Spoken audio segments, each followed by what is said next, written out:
On Friday the 24th of June 2016, I attended a protest against the Yulin Dog and Cat Meat Festival. This barbaric massacre takes place every year in China during the summer solstice because they believe that eating dog meat during this time helps to ward off the summer heat. However, the festival was actually created by dog traders to help boost profits. Thousands of dogs and cats are stuffed into tiny little metal cages. Then they are pulled out to be beaten, then burnt, boiled or skinned alive. A petition to ban this cruel practice was recently refused by the Chinese embassy in London, despite having over 11 million signatures. So we marched down Oxford Street. There's no excuse for animal abuse.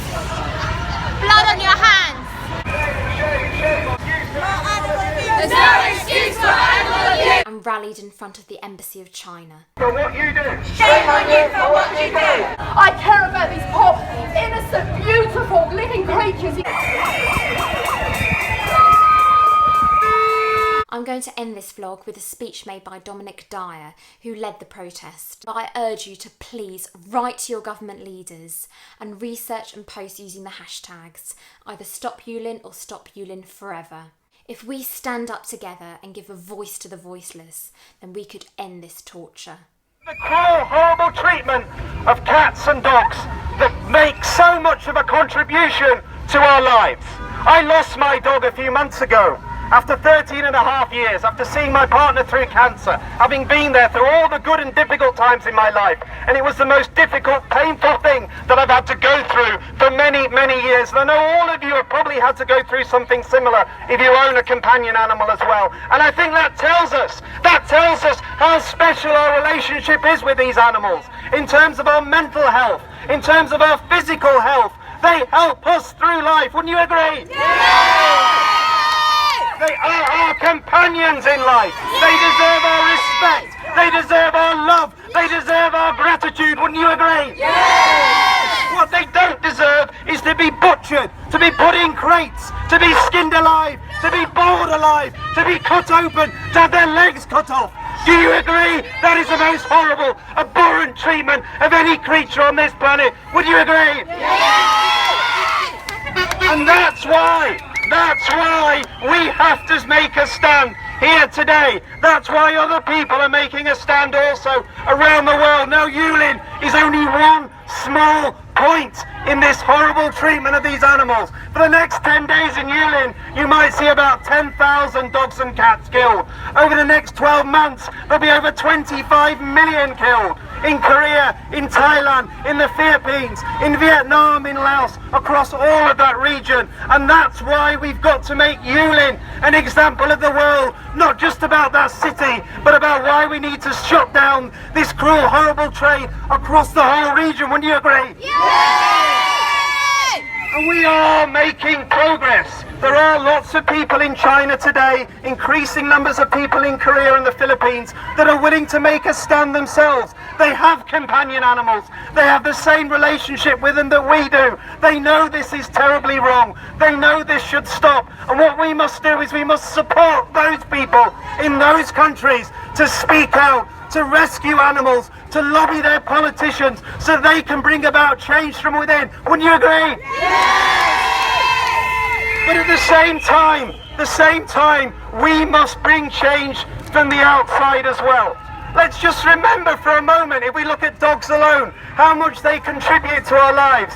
Some of you would have seen in the last few weeks the story about the dog in Texas that was 16 and a half years of age that died. That was one of the first dogs that went into the Twin Towers when those buildings came down, when no people could go in to try and find survivors. It was dogs that went into those buildings.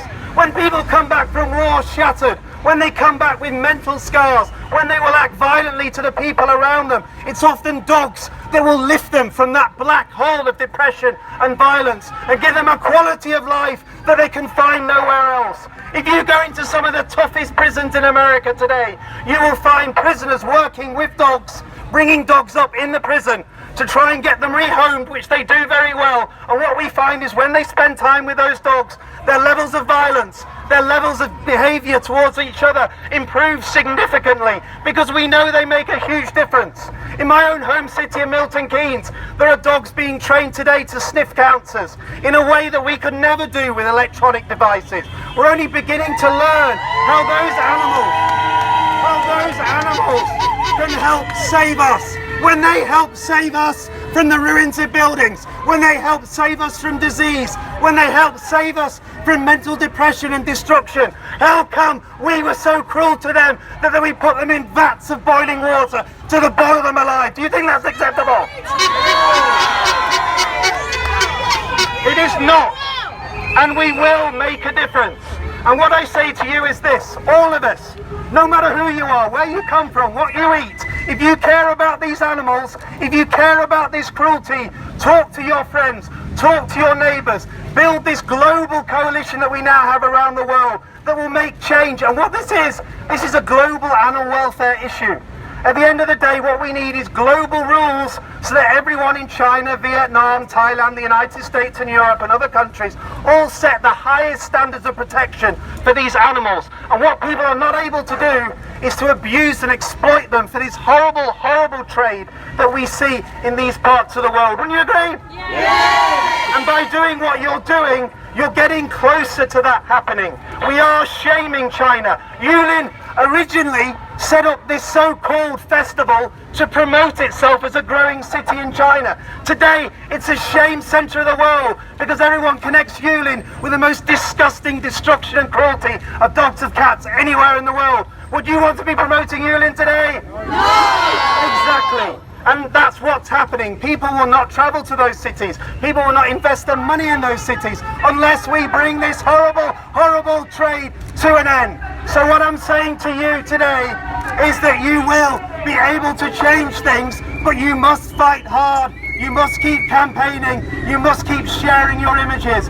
And one thing we are working on before I finish, there's going to be one hell of a big protest in Washington, D.C. coming up. In the presidential year, we are going to be taking this protest to the Capitol building with tens of thousands of people. We're taking this issue to both presidential candidates. We're going to say to them, if you want to talk about relations with China during the presidential campaign, you will talk about the treatment of dogs and cats with China as well. And you will make clear commitments to say that this must stop. Would you agree? Yeah! Well, keep fighting, keep doing what you do, because we're making a huge difference. Thank you very much for coming. Thank you.